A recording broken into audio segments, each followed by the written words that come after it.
Hello everyone. Today we are going to do some important questions on literary theory. It is a practice set, so you can do while I read. So let's begin. So first question is who has written studies in the history of Renaissance?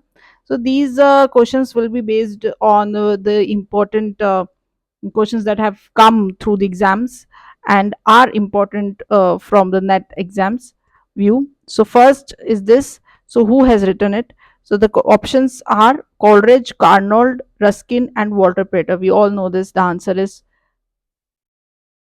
D. Walter Pater. So who was he? He was obviously a writer, and he taught in Oxford classics, and he taught philosophy also. So he was a philosopher. So he is from, I mean, he was from London, England.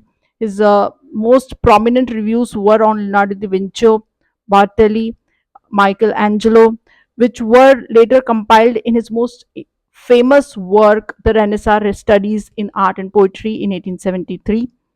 In his essays, he focused on the beauty and quality of works of art rather than assessing them on the basis of their moral and educational value. There are some other important works which consist of Imaginary Poets, published in 1887. Then there were critical essays also on Style, 1889, and Plato and Platonism on 1893. So works on Greek mythology. So he had written something on Greek mythology also, which were published posthumously, were Greek Studies 1895, Miscellaneous Studies 1895, and Essays from the Guardian, which was published in 1901. His principles influenced the aesthetic movement in England, especially on leading aesthetics like Oscar Wilde. We all know this, right? So his theory, his ideas, his way of looking at things was major influence at that time. So his aesthetic theory, he's best known for his contribution to aesthetic theory in England in the Renaissance book.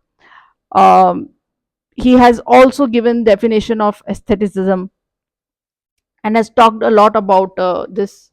According to him, art possesses the ability to convey intense emotions, senses, and experiences. However, this effect is fleeting and only offers momentary pleasure. So, art and artistic things, they give pleasure to us, but they are very temporary. His approach towards art was summarized by the famous slogan, "Art for art's sake," by the famous this is the famous slogan, okay, which defines the entire mood of aestheticism. This slogan means that art should be celebrated for its pleasurable effects on the reader than for its socio-political function or sentimental meaning. We should not read much into things which have been written. We should focus on the pleasure it is giving.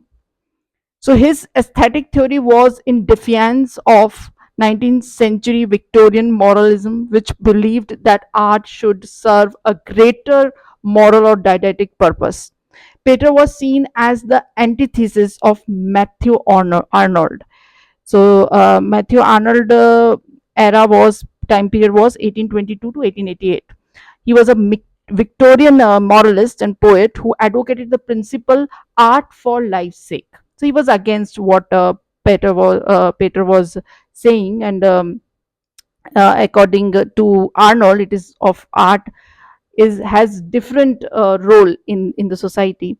Arnold, then we will talk about Arnold also. So let's move on. So थोड़ा लंबा हो गया, so we will keep discussing. Okay, so the second question is who, according to Matthew Arnold, lacks in high truth and high seriousness. So we connected earlier with the Matthew Arnold with Peter also. So we'll continue the discussion. So who, according to Matthew Arnold, lacks in high truth and high seriousness? It's a very simple question. The answer is yes. C. The Chaucer. Okay, so Chaucer, according to him, lacks high truth and high seriousness. So, who was Arnold? So, Arnold is called critique's critique. For Arnold, poetry itself is the criticism of life by the laws of poetic truth and poetic beauty. Poetry is superior to philosophy, science, and religion. According to him,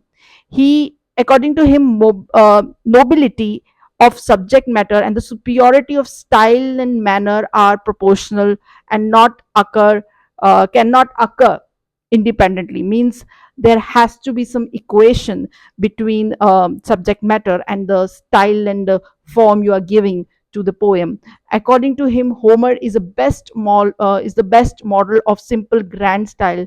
Milton is the best for severe grand style, and Dante is for both. Whereas um, Chaucer lacks seriousness, and Burns lacks Robert Burns lacks sufficient seriousness because he was a hypocrite. According to him, he adopted moral stance in some of his poems, but in his private life he flouted morality. He's talking about Robert Burns in his work, that he was not as moral as his works were. Okay, so let's moving ahead. Third is, basic English was introduced by whom? It was introduced by, so here are the options: Clint Brooks, I.A. Richards, William Emerson, or Lewis. So the answer we all know is I.A. Richards. So who was he? So his time period is 1893 to 1979, and his works consist of Principles of Literary Criticism, which was published in 1924. So in this, he talks about two uses of language: the scientific and the emotive. Okay, so the language should have a scientific way of dealing with the topics and with the facts, but there should also be emotions, and because the emotion gives life to the sentences, to the language being spoken. And okay, then fourth is, who gave the term hearsay of paraphrase? So the options are Clean Brooks, I. Richards, William Emerson, F. R. Lewis. So the right answer will be yes, A. Clint Brooks. So let's talk about him. His time period is 1906 to 1994. The hearsay of paraphrase, what it talks about is that poetry cannot be paraphrased. It should not be, and it should not be translated. When you translate a poem, then the meaning, the feel is lost.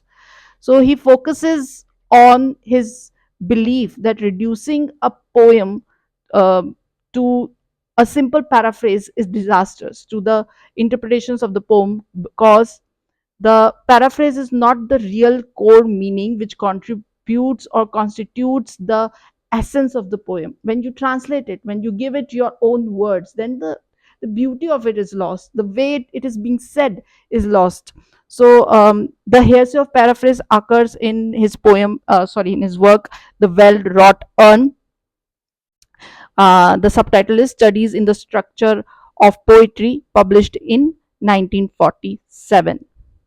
So this is what it's all about. Now, moving ahead, fifth question says, who has coined the terms langue and parole? So the options are Brooks, Richards, Saussure, or Eliot. The answer is Ferdinand de Saussure. Simple. So okay. Then sixth is, would you like to know that what is who was Ferdinand de Saussure? So his time period is 1857 to 1913. He was a Swiss linguist, semi and philosopher also, semiotician also. He is widely considered one of the founders of 20th century linguistics and one of the two major founders, together with Charles Sanders Peirce, of semiotics or semiology, as Saussure called it. So Lang and Perrault are, from they are the very important part of language or semiology. Okay. Then let's talk about sixth question is, terms like Colsing, Sinsign, and Legisine are given by whom? Options are Pierce, I.A. Richards, Shelley, and Eliot. So, who has given the it? Charles Sanders Peirce. So they are very important. We'll deal with these three signs in some different video because it will take time. Okay, let's move ahead. Who has written Death of the Author? Death of the Author. Then we have option Charles Sanders Peirce, Barnes, Levi Strauss, and Saussure. So the answer will be Roland Barthes. So I hope you are doing it with me and enjoying the presentation. Okay, let's move ahead.